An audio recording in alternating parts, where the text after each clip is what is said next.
And I think the Vietnamese churches, like many Asian churches, are probably doing better than the overall church in America.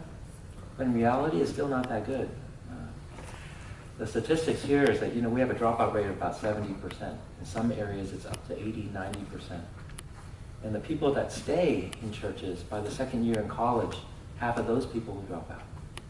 So by the time they're 23, you have a very small number of people when our youth groups are vibrant and growing and exciting, and everybody pledged allegiance to Jesus. They're going to die for Jesus, and they're not even walking with him just a few years later. I think we need to really look at what we're up against. And this is what apologetics is, why I think it's so needed today. I understand, I really want to encourage you. You have great churches, you have great church leaders, you have great pastors. And we continue to need to do better Bible study and get into the Word. We need to know the truth. But the truth is, the battle is somewhere else now. Because when they go off to college and everything else, the issue is not how do you interpret John 3:16 or can you memorize Romans 8:28. That's not what they're saying. It's a completely different battlefield. And I think we need to really begin to come to grips with this. We're fighting in a different war here, and I don't think people understand. We're blindsided when you're in high school, junior high even, high school, college. We're blindsided because the battle is very different. Well, let's just pray right now. I think we need to come in this, and that God and His Spirit would lead us in the truth. Father, I thank you, Lord, that you have come to seek and save that which was lost, and that was us. You came to seek and save us, and you saved us. But there's so many of us that fall away, and it breaks our heart. No, it breaks your heart. Help us, Lord, to comprehend. It's not that your love does not reach. It's not that your forgiveness doesn't reach them. There's something else happening. God, make us wise in this issue. Make us wise, Lord, to see our brothers and sisters. Give us a heart for them that fall away. Help us to understand what is going on so we can stand firm in our own faith, and then help others as well. We give you thanks, Lord, in Jesus' name. Amen. Well, some of you may not be familiar with the term apologetics. It really comes from a Greek word apologia, which means to make a defense, not to give an apology or to be apologetic. That is to apologize for your faith. We're not apologizing for Jesus. We're not apologizing for being Christians. We're making a defense. That is, are there solid reasons for believing in Jesus Christ? Solid reasons.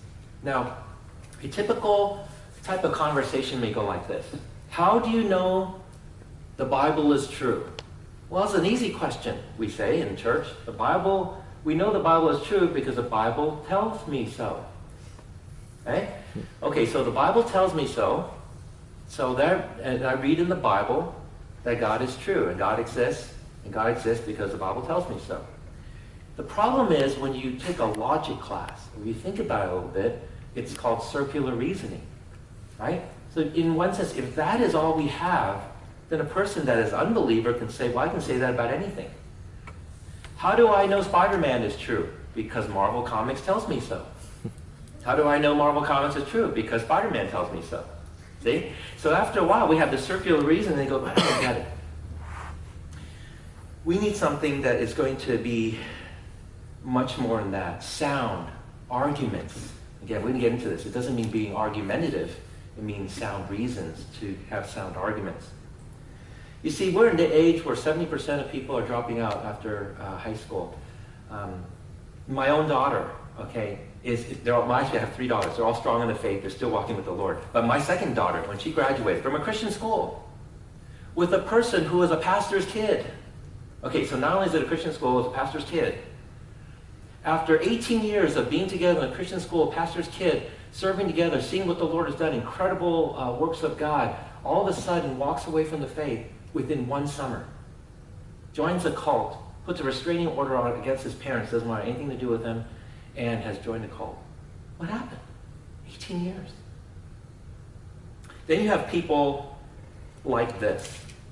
Well, there's a mom that wrote in about her son and the ordeal that she's having. She says, a year ago when my son was 17, he said this, Christianity is the dumbest, lamest, most ridiculous religion there is. He turned into a full atheist, this is a mom speaking, who has a scientific or philosophical answer to everything. All I had was a faith that I knew was real and true because I felt it and I believed it. That's it. I had nothing to offer him. No knowledge of the answers he needed. The atheist worldview and philosophies won the battle. I didn't have the answers for my son. They did. And universities today and teachers today teaching history in high school or even beginning science classes have a worldview that says there is nothing but the material, there is nothing but the natural, so therefore God can't possibly exist. Richard Dawkins is the first and most famous atheist in the world. And this is what Richard Dawkins has to say in his last book, The God Delusion. He says, the God of the Old Testament is arguably the most unpleasant character in all fiction. Jealous and proud of it, a petty, unjust, unforgiving control freak, a vindictive, bloodthirsty, ethnic cleanser, misogynistic, homophobic, racist, infanticidal, genocidal, filicidal, pestilential, megalomaniacal, sadomasochistical, capriciously malevolent bully. And that's his description of God. You see, this is what they're getting taught. I can even point you to another person. There's a man named Bart Ehrman. Bart Ehrman is the head of the religion department at the University of North Carolina in Chapel Hill. Now, Bart Ehrman is no ordinary person.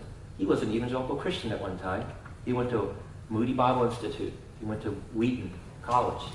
And after that, he decided he wasn't an atheist anymore. He wasn't a believer anymore, so he became an atheist. And for the last 30 years, he's taught at Chapel Hill. And he's come up with a lot of anti-Christian literature. And he heads the religion department. And his textbook, Introduction to the New Testament, which doesn't believe in miracles, doesn't believe that Jesus is God, believes that he is a normal, he would call an apocalyptic messianic preacher of the first century, like many others, ascended into godhood by the middle of the 3rd, 4th century, and the Nicene Creed codified him as God, but it was a gradual process of natural means. That's what he teaches. And people like you and I that go off to college that say, I want to deepen my faith, they take Religion 101 because they say, as a believer, I need to know more. I want to know more about the Bible. I really want to know more about God. So they sign up for a class like Bart Ehrman's class, or people that teach out of his textbook, and out of the first week they say, they'll hear that God doesn't exist. In a religion class. And 18 years of belief is thrown out the window. This is what we're seeing over and over and over and over again. See, what's happening is this. They're not attacking the Bible. They're attacking the supports for the Bible. For example, if you don't know that anything can be true, then how do you know that what the Bible says is true? If they can say it's only a materialistic worldview and there's no spiritual world, then why seek after God where there's no such thing as a spiritual world? You see, so they're beginning to attack things that undergird truth itself and the Christian worldview. That's why I want to hone down today as we talk about apologetics, about evidences for God's existence. This is something, whether you're asking, your friends are asking, they will ask. And when you go to college, it will be full-blown in a conversation. It will come up. How do you know God exists? Now watch this. We can say, the Bible tells me so, because faith is very important to us.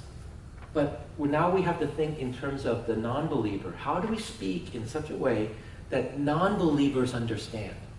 Number one, they don't respect the Bible. They don't even believe there's a God. So for me to quote the Bible to them, it's like me quoting Grimm's fairy tales. Right? It has no power in terms of life change. Is there something that we can see in this world that's reasonable? This is why I say arguments. A reasonable argument, that is, sound reasonings we can present to people without having to be caught in circular reason or to say it's a matter of faith. I believe there is. Now, this is not an end-all, but these are very powerful reasonings that I want you to see it after today. You can even memorize, because it's not going to be good as a note sheet for today only. I hope it's a reference sheet for you. It's something that you internalize. So let's see if we can go through some of these things together. That was quite a long introduction, I know. But now let's get to the first point. 3 lines of argument, of reasoning, as we speak to ourselves and to our families and to our unbelieving friends. One, we want to take a look at this. It's called the cosmological argument. Cosmos is the word for the world or the universe. So it's the study of the universe. The cosmological argument. The cosmological argument is actually very easy. Okay? It's been around since the time of Augustine. The cosmological argument basically goes like this. The universe had a beginning. Now, I got to tell you something. Historically, people did not know this. How do you know that the universe had a beginning? In Greek times, in Roman times, even until about 100 years ago, it was thought that this universe was eternal. It's not God that was eternal, it was this universe that's eternal. And it fits very well into evolutionary theory, because if you have a universe that's eternal, you have an infinite amount of time for anything to happen. And the evolutionists need a lot of time to make their theories work. But the universe is not as old as they think, and they did not have an infinite amount of time in the past. It had a beginning, and here's how we know. All scientists now agree on this, so this is not something that Christians are making up. 1927, the Hubble telescope was put in use. In 1927, Hubble discovered that things are moving away from the center of the universe at an incredible rate of speed. Okay? So it's not static, things are moving. It's like it's been blasted out of a cannon and it's still expanding. So they talk about the expanding universe. So if the universe is expanding, it doesn't take too much for us to say, well, what's the rate of speed? Right? We could use our physics here. Extrapolate backwards to a point in time when everything then came from this, now it's called the Big Bang. Okay? So there was this burst of energy that everything, the universe, came to being. Boom. So if it had a beginning, 1927, all of a sudden scientists said yes. As a matter of fact, Einstein, he was such a genius before 1927 because of his theories of relativity. He did not like the conclusions in his math. Einstein was so brilliant, he calculated that the earth had a beginning. It could not possibly be eternal. Things are winding down. But Einstein is an atheist.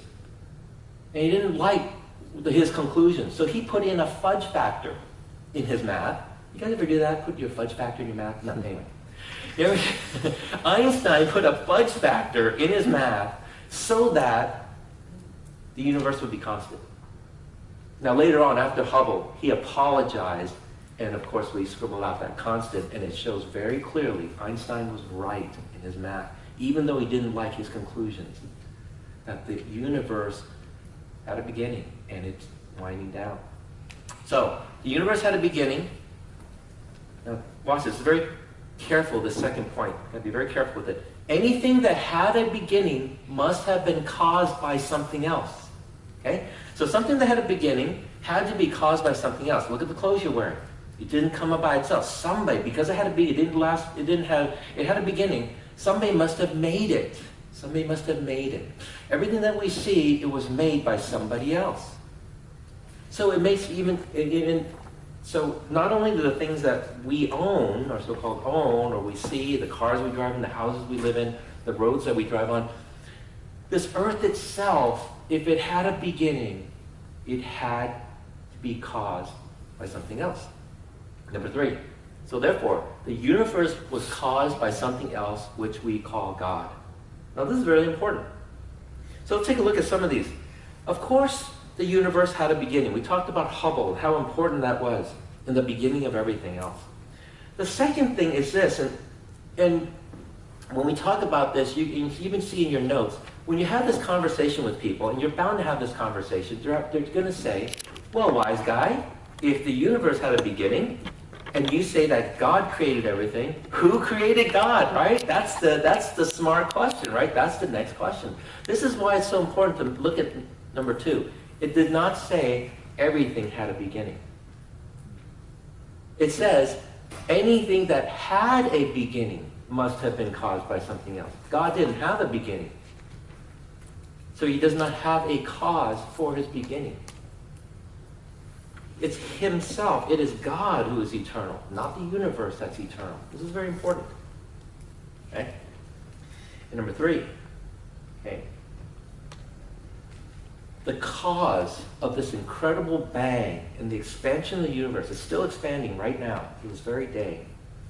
One of my favorite professors, and I missed him while I was there at Talbot, but anyway, he came in a little after, is William Lane Craig. William Lane Craig, in my mind, is the foremost Christian apologist today, along with J.P. Moreland, the incredible apologetics department down at Talbot Seminary.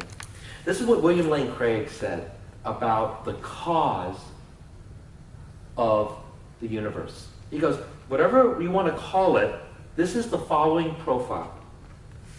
It must be personal, that is able to choose and create. It must be uncaused, that is no beginning, right?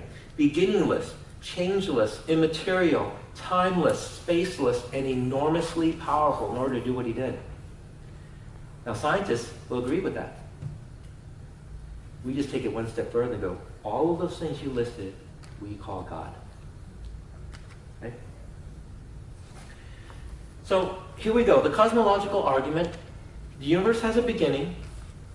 Everything that had a beginning was caused by something else. Therefore, the universe was caused by that something else, and which we call God. That was powerful enough, intelligent enough, creative enough to put this all together. Now, this is nifty. It doesn't point us directly to the Christian God, but you could see why there is evidence for God. Matter of fact, the top scientists today have come to this conclusion. They just can't bring themselves to take that next step. Some of them have. One of the top atheists in the world, just before he died, Anthony Flew, actually was writing atheist literature for many, many years, and finally, following this line of reasoning, gave his life to Jesus Christ, his last few years of life, because it's the logical conclusion to the evidence. Okay? I want us to take another look at another argument. Again, not being argumentative, but an argument. That is sound reason. And the second is called the design argument. The design argument. The design argument. Well, what does the design argument state?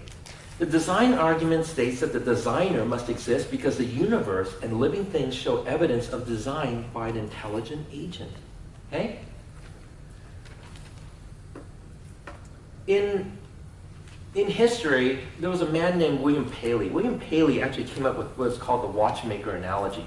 He says if you were walking in a field and you find a watch, you ever hear this before, this illustration? It's been used now since 1802. William Paley wrote in 1802 about this watch illustration in the field. Because if you find a watch in the field and you pick it up, do you say to yourself as you look at that watch, do you say, every element that this watch is made of is found on Earth? It's possible it could have formed by itself. But what are the odds as you look at that? Who in their right mind would look at that watch and go, it just kind of came together? And all of a sudden it formed into these gears, and it just happened to come together with those gears and the hands on the clock. Now, atheists would say no matter how unlikely, there's a chance. However unlikely, there is a chance. 1 in whatever. Very, very small. But nobody in their right mind looks at that and says, that was by chance. Everybody that picks up that watch says, I wonder who made this. And you see the brand on the back and everything else. Because that's the logical conclusion to design. When you see something that intricate, you know it could not have, logically speaking, come together on its own. You go to Disneyland, and you walk through and you pay your expensive tickets, right? And you come through the turnstile, and you see these beautiful flowers, and all of a sudden you look, and all of a sudden, not only are there flowers in Disneyland, but there's a pattern in the flowers, and it says, "Welcome to Disneyland." What are the odds that you're in Disneyland and those flowers happen to just highlight words, "Welcome to Disneyland"? I mean, what are the odds? It's possible, but not very likely. When you walk to Disneyland, you go, "Welcome to Disneyland," you go, somebody, The master gardener here in Disneyland must have put this together in such a way so these flowers bloom, and now this incredible message comes out welcoming all of its visitors to Disneyland. That's what we would normally think. But atheists still, because of the design argument, there's still a chance for everything. The problem is the universe, as large as it is, believe it or not, does not have enough mass. And what do I say about this? You took every atom. There are atoms in this table. There's atoms in the speakers. There's atoms everywhere. We're made of atoms. You took every atom in the universe. How many atoms are there if we were to count them? The estimate is we have 10 to the 70th power amount of atoms. That's a lot of zeros. It's a lot of math. But it's not enough. It's not enough.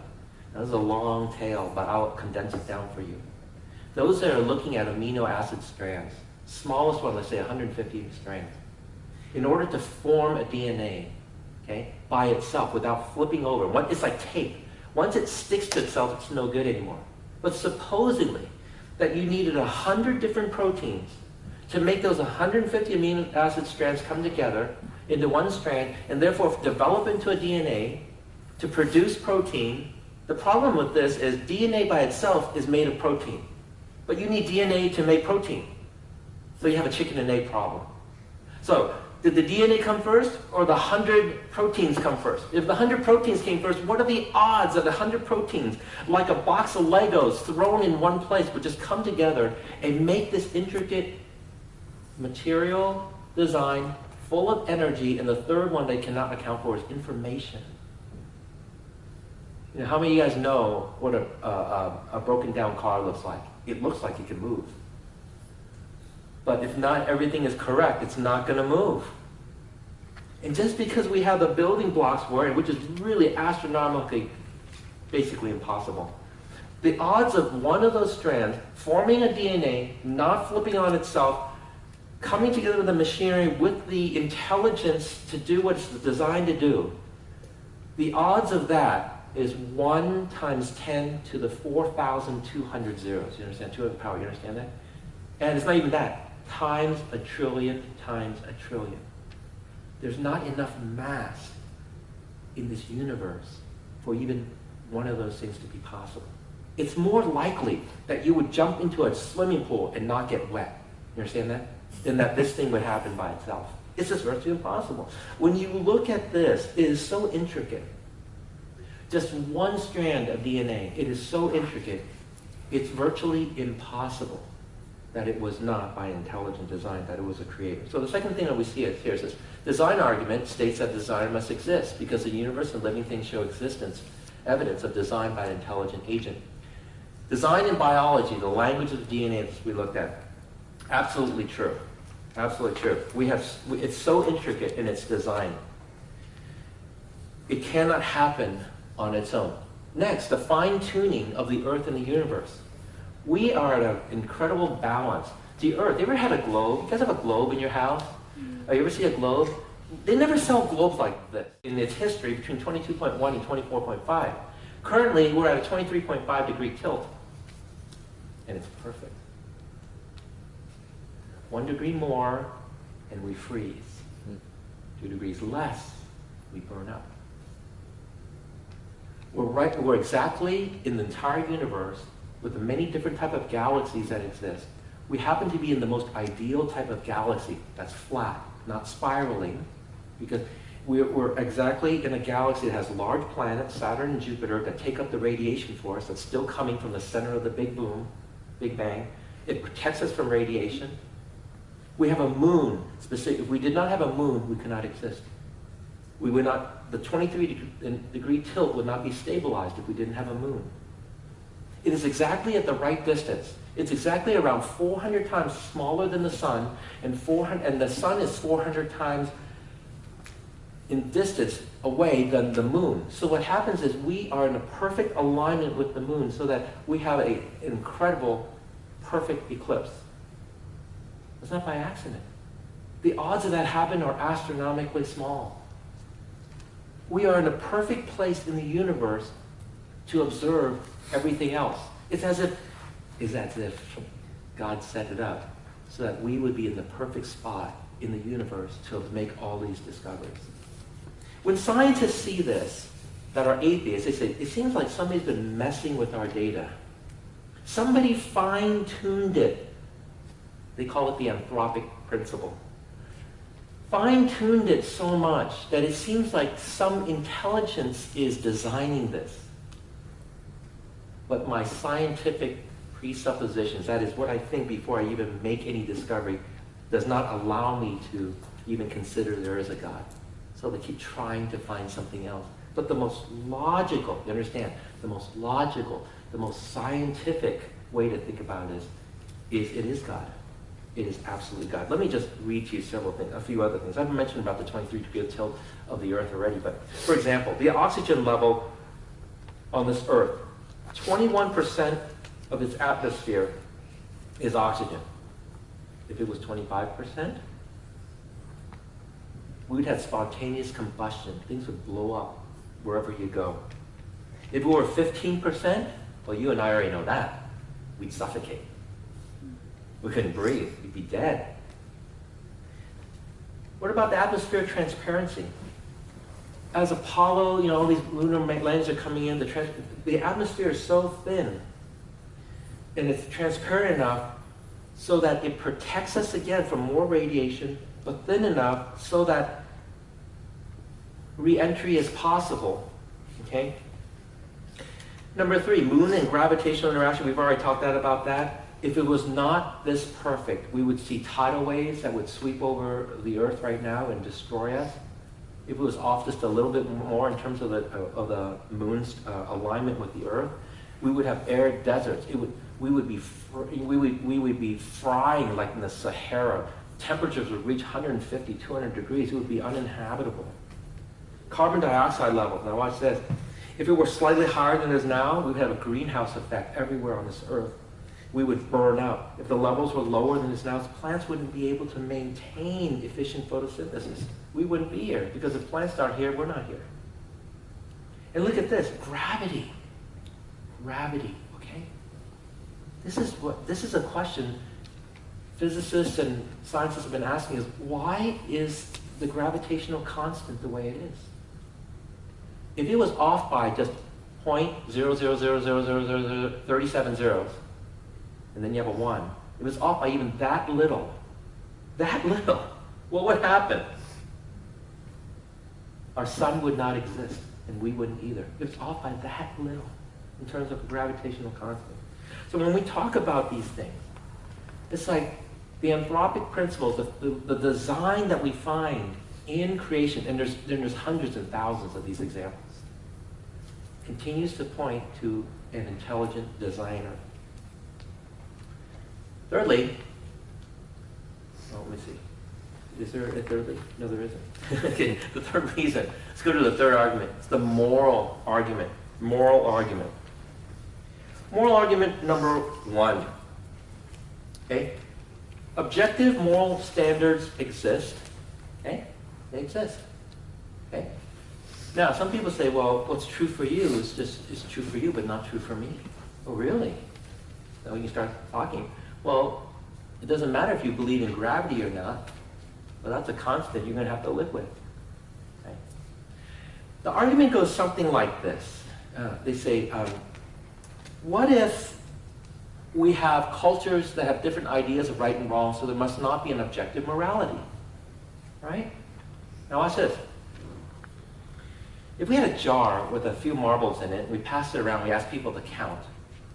And let's say that 7 out of 10 people here got it right, the number right, but 3 out of 10 got it wrong. If we just looked at the numbers of the 3 out of 10 that got it wrong, we wouldn't conclude there is no right answer. These are our best guesses at what was the right answer. So the key is still, there is an objective answer. There really is an answer. Let's say there's 101 marbles. Some people came up with 99, some people came up with 100, some people came up with 102. But it doesn't mean there isn't a right answer. We're all attempting at that answer. Just because we get it wrong in terms of our guesses doesn't mean there's an objective right and wrong. So we had this conversation a while back. Let's say today, Nazis are trying to rewrite the history books. Really. They're trying to wait until all survivors out of World War II are gone. Then they feel we're just going to wait it out, and then we'll rewrite the history books.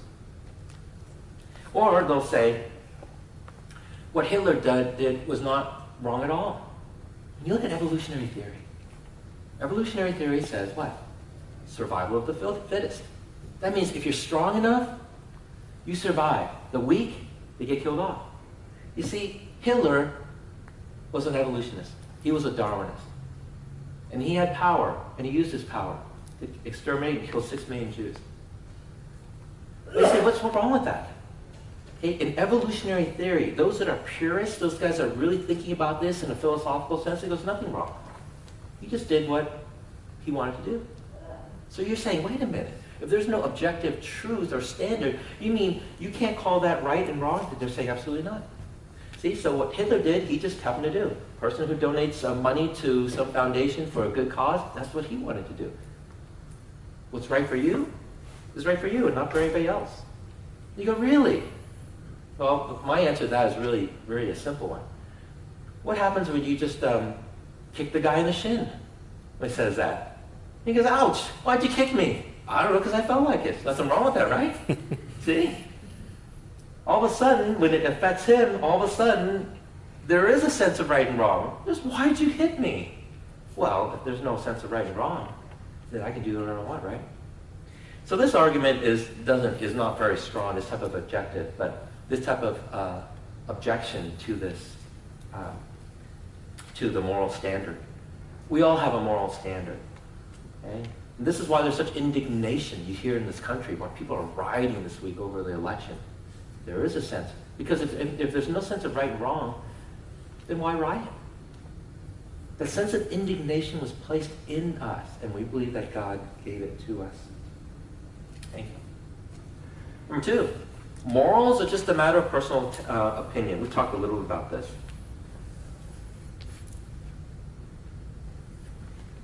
But you see how strange that is? Even that statement, morals are just a matter of personal opinion. Is that what you say? Because that's a statement, isn't it? So if you believe that morals are just a matter of personal opinion, what makes it true that I would even value that person's opinion? You see that? The very ground that they're attacking, that statements, there's right and wrong, it's called a self-defeating argument. By making that statement, they're already defeating their own argument. It's like this. If I stood before you right now and I said, I can't speak a word of English, you look at me and go, wait a minute, he's speaking in English. Why does he say he can't speak in English? Right? So it says he's either lying, right, or there's something wrong with this statement, because it's called a self-defeating statement right there. By my saying, I cannot speak a word of English, I've already defeated my argument of what my statement is saying. That's what's happening here. When a person says, morals is just a matter of personal opinion, I said, is that right? Is that what you believe? Because by making that statement, they're already putting down their own argument. So there's many things like this. The Bible says in Romans chapter 1, verses 18 to 23, that the moral compass God gives us is from Him. It's from Him. God gave everyone a moral compass. And so we have a sense of right and wrong. It's just a matter of how we're approaching it. And this is why things like elections is about what is the best way to approach a good. The question isn't, is there a good for society? It's what is the best way for society to proceed in order to get to that good. And that's what, you guys are into the politics this week. That's what all these people are fighting about. What is the best way to get at the common good? There's no question about the good. Okay?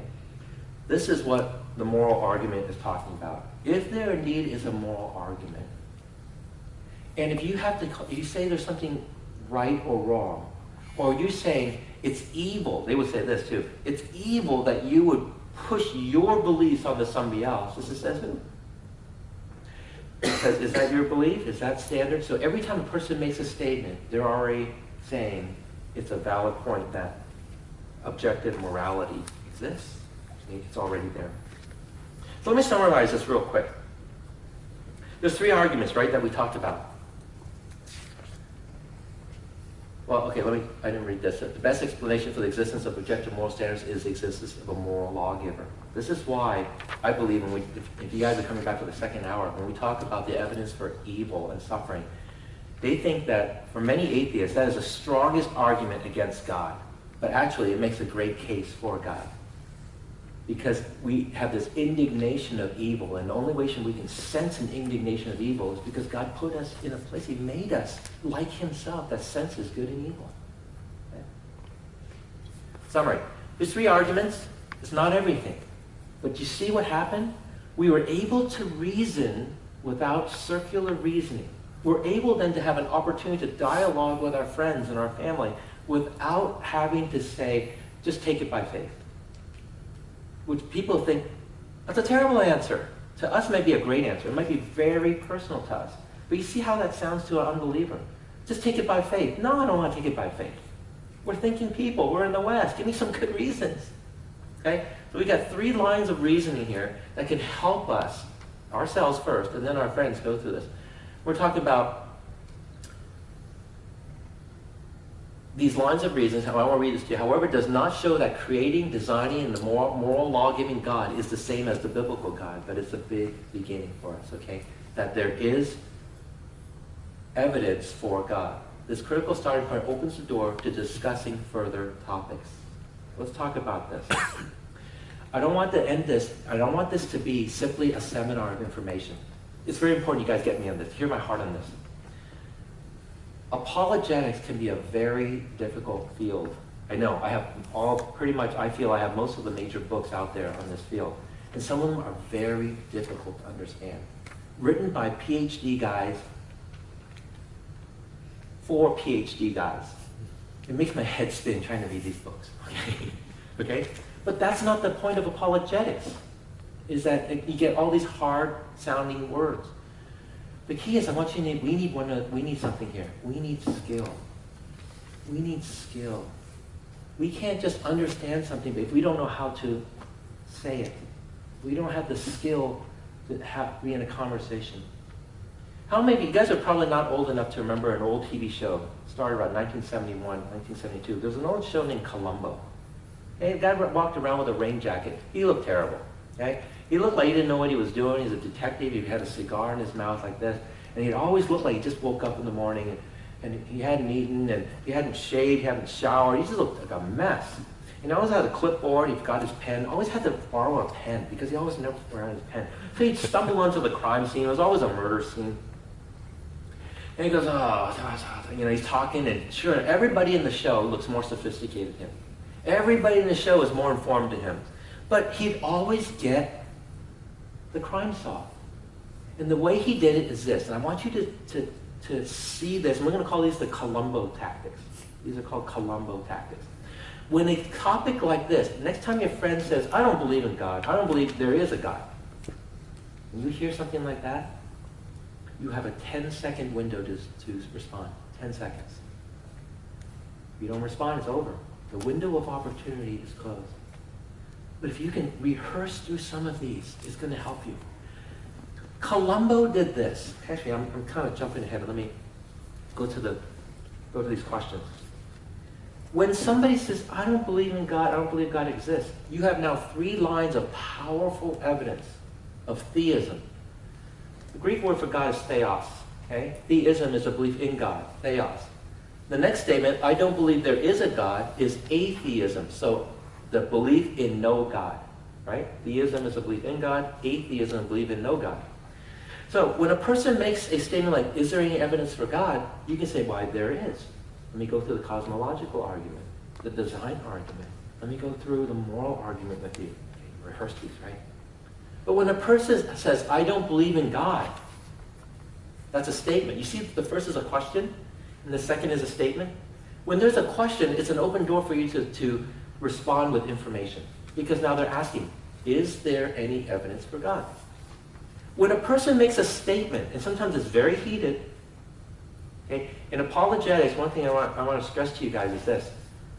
You must learn to defend your faith calmly. Calmly. Without anger. This is hard for us.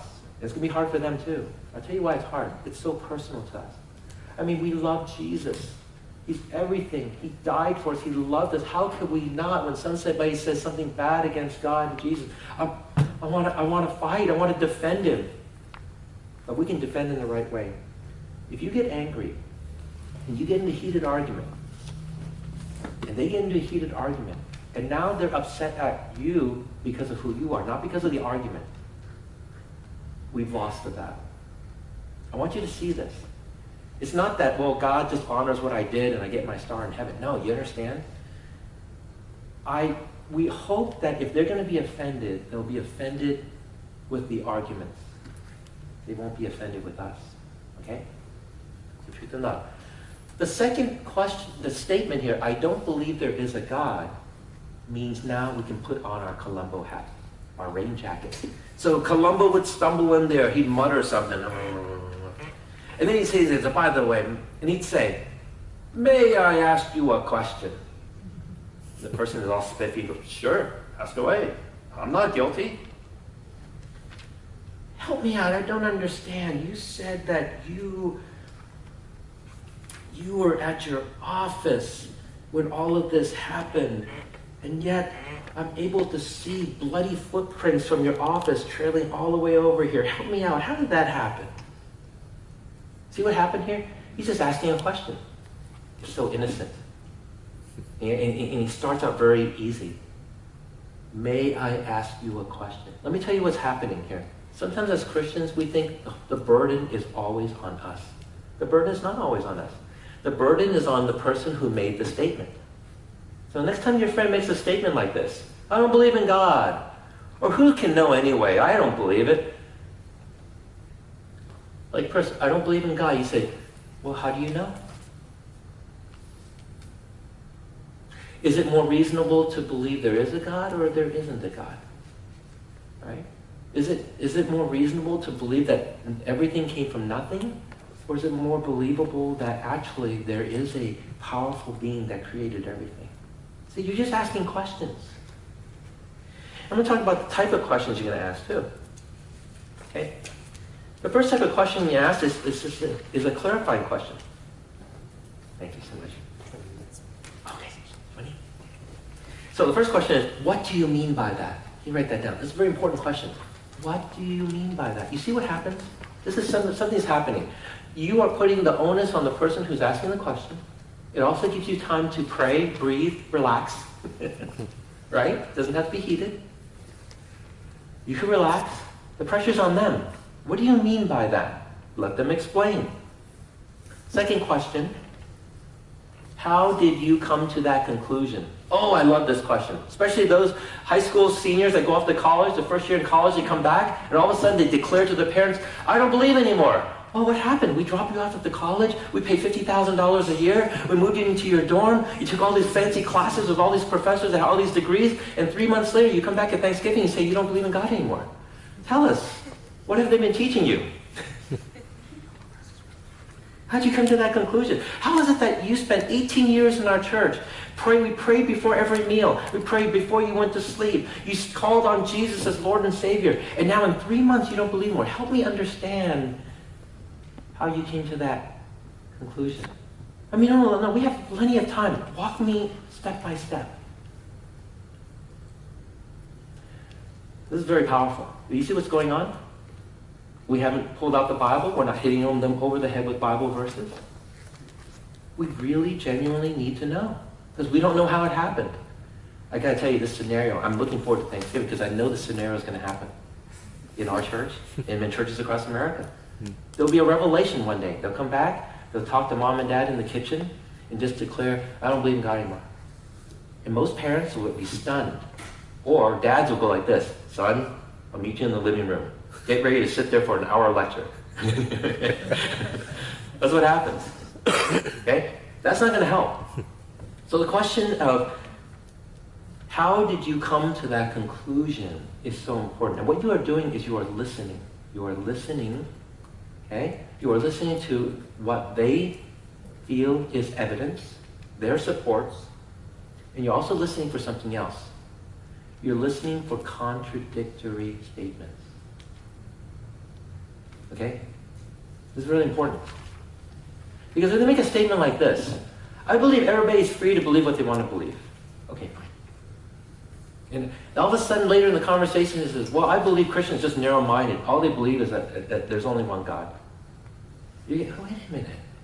Did you just hear what you just said? A lot of people, I kid you not, you would think that we are all logical beings. We are not. We are very emotional beings. And so these contradictory statements happen all the time. And we help them, help people, help ourselves to see them. I want to turn to what third question as well. Third question is this. It's called the leading question. The leading question. That is, have you ever considered? Have you ever considered? Have you ever considered, son or daughter, that if a person, I don't know, didn't vote the way you didn't vote, doesn't mean that they don't have the same values as the candidate they voted for? Have you ever considered that? No, I never have. I hear that on my Facebook feed this last week. I mean, if you voted for Hillary, you must be like this, this, this, this, this, this. If you voted for Trump, then you must also be this, this, this, this, this. You see what the reasoning is? Are you sure? I wish it were true like this. Like if I rooted for the Giants, I could play like a Giants baseball player. It just doesn't happen that way. So it's a leading question to help them to see, right? Have you ever considered this? We are out of time. How many minutes we've got here? 15. 15. 15 minutes. Okay, perfect. I didn't want to speak the entire time. I really did. Because the value of a seminar like this is not the information. I have plenty of books. I could give you a list of 50 books you can go out and buy. Okay? That's not the point. The point is it becomes valuable when you can practice this. So I know that we're in a seminar setting, but I'd love for you guys to split up into pairs and to practice this. Okay? Matter of fact, you can practice, I would say you can get in your head, because the next time it happens, you won't have your notes. You need to internalize it. And then practice, when you change places again, practice the issue of the Columbo tactics.